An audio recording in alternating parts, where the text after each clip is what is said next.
તો ગોંડલ સ્ટેટના નામે નકલી રાજા ફરતા હોવાનો દાવો કરીને ખળભળાટ મચી ગયો। આ દાવો હિમાંશુસિંહ જાડેજાએ કર્યો, જેઓ ગોંડલ સ્ટેટના મહારાજા છે।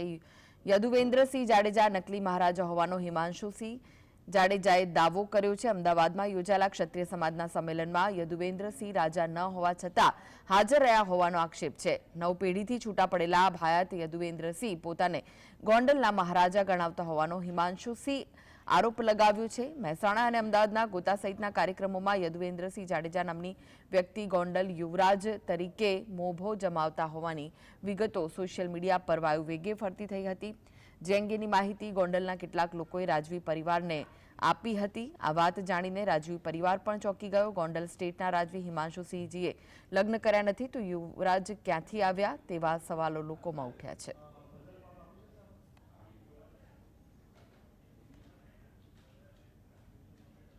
સૌથી પહેલી વાત તો એ કે આવા કોઈ કાર્યક્રમોમાં ગોંડલ સ્ટેટ કે ઉપસ્થિત રહ્યા નથી, આમાં ક્યાંય સામેલ નથી। હા, સારું કાર્ય કોઈ કરતું હોય તો હંમેશા ગોંડલ મહારાજા સાહેબની શુભકામનાઓ સાથે હોય છે।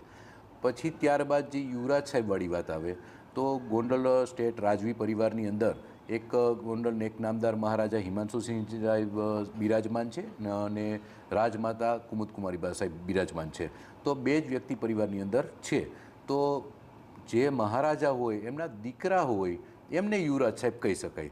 હવે મહારાજા સાહેબના કોઈ દીકરા તો છે નહીં, મહારાજા સાહેબે કોઈને દત્તક પણ લીધેલા નથી, તો યુવરાજ સાહેબનો કે મહારાણી સાહેબનો કોઈ પ્રશ્ન આવતો નથી।